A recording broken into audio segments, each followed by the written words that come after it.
If you give me 7 minutes, I will give you 7 numbers that will completely change the way that you look at your coaching business. Chances are, if you're stuck at a ceiling right now, you probably don't have an awareness of these numbers, or you don't know how to grow one of these numbers. So let's jump into the iPad. Let's break down what these 7 numbers are and how you can ultimately use them to no longer vibe scale, but actually grow with a strategic equation. So let's imagine our business in 2 separate buckets. We have advertising / marketing, and we also have sales. All right, both of these are super important, if not equally important, to the success of your business. There are certain metrics that we need to have in each of these buckets that's going to allow us to understand how successful each department is doing. The first metric, which is super important for us to have an awareness of, is the click-through rate. The click-through rate is essentially what you're going to see inside of your ads manager if you're running ads on Meta. Your click-through rate gives you an understanding as to how many people the ad is showed to versus how many people actually are clicking on the ad. So let's just say that, for example, we have 1,000 impressions and we have, for example, 100 people who click the ad.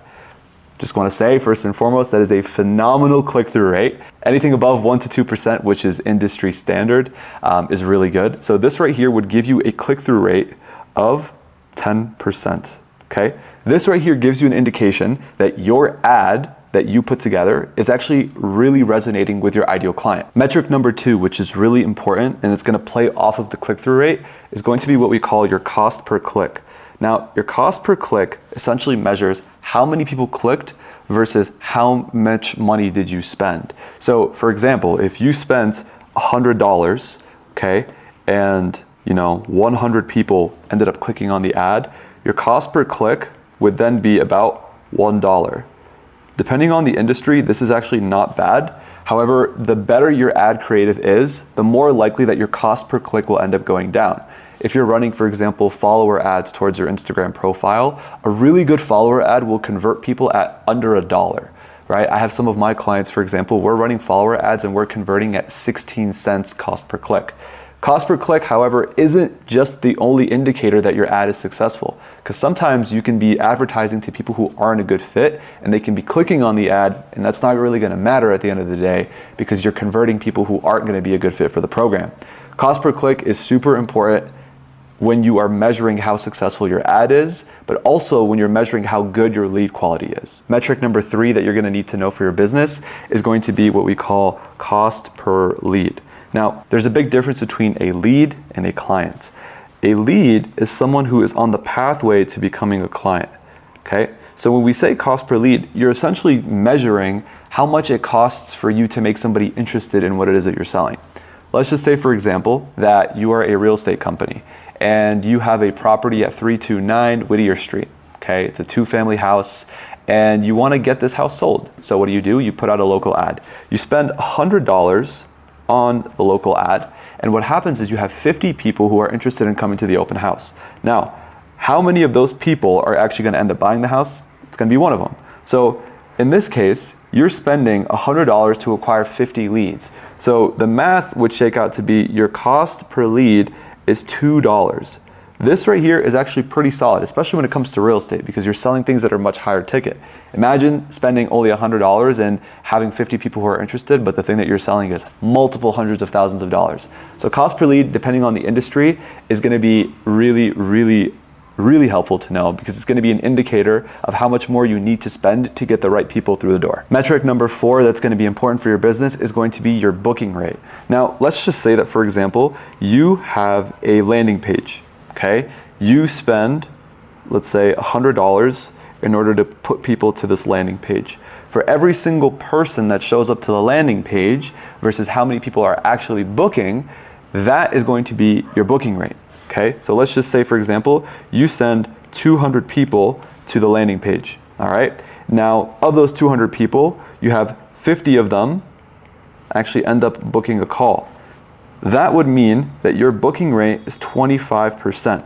This is actually not bad, especially when you're looking at, for example, a different funnel like a webinar funnel, or you're looking at a call funnel, a VSL funnel.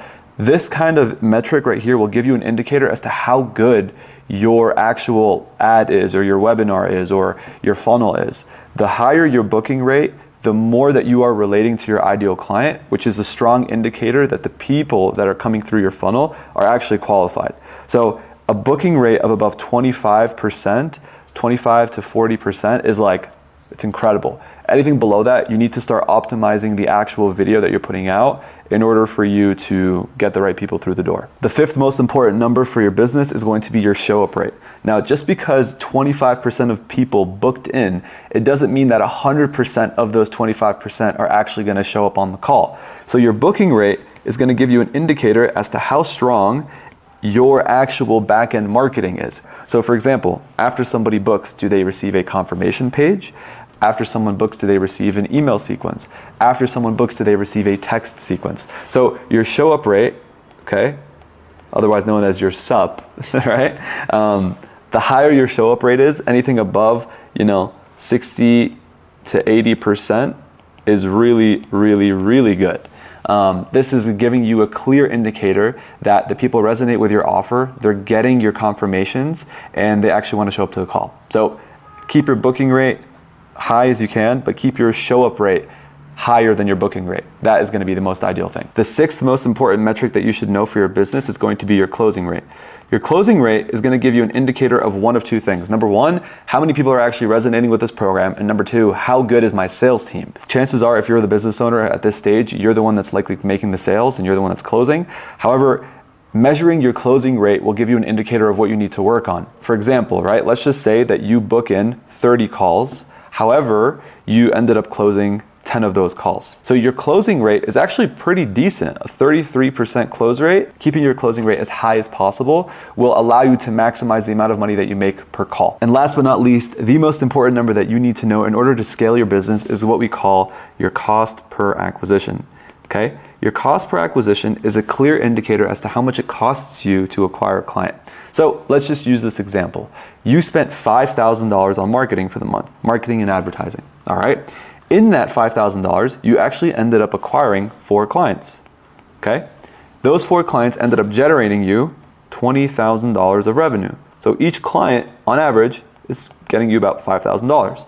Well, this is going to be super helpful because we know that if I acquire 1 client, my marketing budget for the month is paid for. So as a business owner, you should always keep that in the back of your mind.